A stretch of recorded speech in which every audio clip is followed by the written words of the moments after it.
Hi, Odyssey Recapped here. Today, I'm going to explain an action-adventure movie named Rebel Moon. The movie starts with a robot named Jimmy telling the story of Motherworld's history. The royal family gained control through power, but it ended when an assassin killed the king and queen. Belisarius, a cruel ruler of Motherworld, sends his tough deputy, Admiral Atticus Noble, to find and stop any rebels hiding in remote parts of Motherworld. On the planet Velt, Kora looks after her crops before joining her friend Gunnar for a harvest celebration in their village. The village leader, Sindri, speaks to everyone, while a hunter named Den is interested in Kora, even though she's not interested in romance. While hanging out with her friend Sam, Kora notices ships from Motherworld landing on Velt. The community talks about what to do about the visitors. Then, 3 smaller ships led by Noble come to the village. Noble talks to Sindri about possible rebels and asks about the crops they grow. Gunnar had sold extra crops to enemies of Motherworld. After a tense talk, Noble kills Sindri and another woman in front of everyone.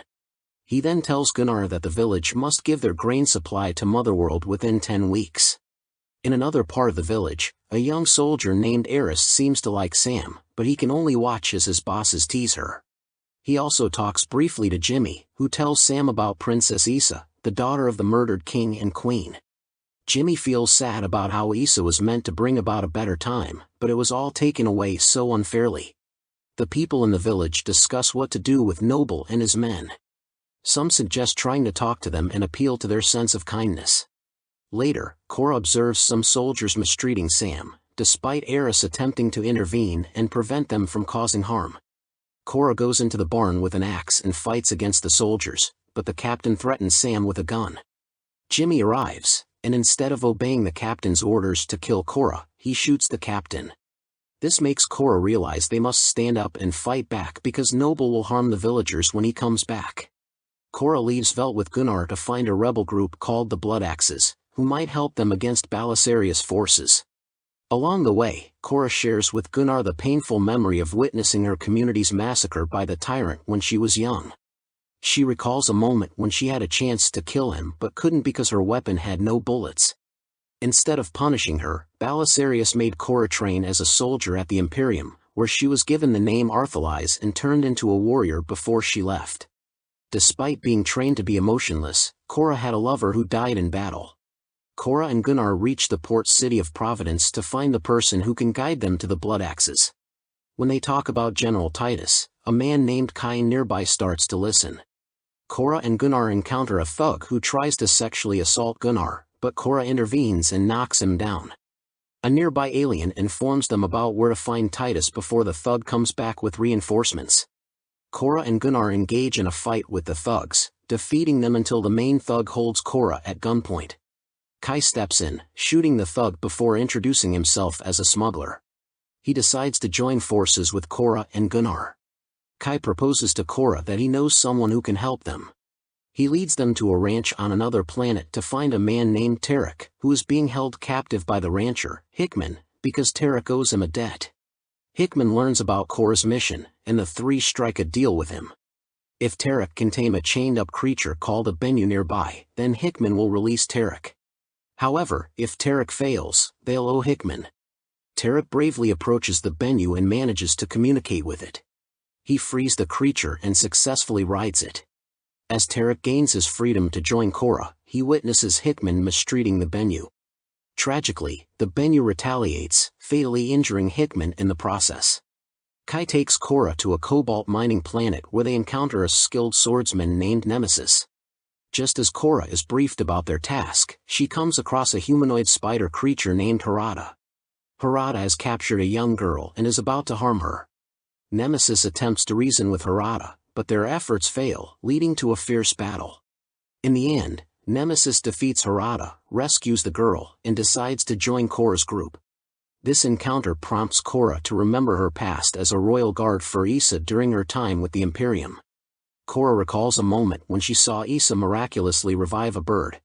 The king believed that Kora's friendship with Issa provided her with a sense of security. However, Kora carries a heavy burden of guilt regarding what happened to Issa and her parents. The crew travels to a moon hosting a gladiator arena where Titus resides. Once a respected general in the Imperium, Titus now lives in disgrace, earning his living as a prize fighter due to a past failure in battle. Despite his shame, Kora persuades Titus to rise up and seek revenge. The crew proceeds to the planet Charon, where they encounter King Levitica. Their goal is to meet with the Blood Axe siblings, Darian and Devra, hoping that Gunnar's previous ties with them might help persuade them to join their rebellion. Initially reluctant to assist, Darian and Devra change their minds after Kora delivers a compelling speech. Darian then addresses his clan, rallying half of them to his cause while the other half follow Devra. However, trouble arises when Noble and his crew, known as the King's Gaze, track down the Blood Axes. They arrive after the insurgents retreat, resulting in Noble killing King Levitica and launching an assault on the area. Kai leads the crew to a trading post, pretending he's there to deliver goods before starting a new life. However, it's revealed that Kai has been working with Noble all along, aiming to collect the bounties on Kora and the others' heads. Noble captures the crew and exposes surprising truths about them. Tarek is revealed to be a prince, and Nemesis admits to seeking revenge for her murdered children by killing Imperium soldiers. When Gunnar is commanded to execute Kora, he rebels and turns the weapon on Kai, killing him instead. A fierce battle erupts between the liberated rebels and the King's Gaze. Darian sacrifices himself to take down an enemy ship and protect his people. Many of the villains perish during the conflict. Eventually, Kora and Noble engage in a final showdown atop the trading post's highest platform. After a grueling fight, Kora emerges victorious, overpowering Noble and sending him tumbling off the ledge. The crew returns to Velt, savoring their temporary triumph, but they understand that the Imperium will seek revenge soon. Kora brings her newfound companions back to her village, feeling more optimistic about their future than ever before. An Imperium ship retrieves Noble's body and begins the process of reviving him. His consciousness is transported to a realm where he communicates with Belisarius. Noble expects Belisarius to be pleased about him finding Kora, but instead, Belisarius is furious. He orders Noble to bring Kora to him so that he can personally kill her. End of Part 1. Make sure you subscribe and turn on the notifications so you can watch more videos like this. Thanks for watching.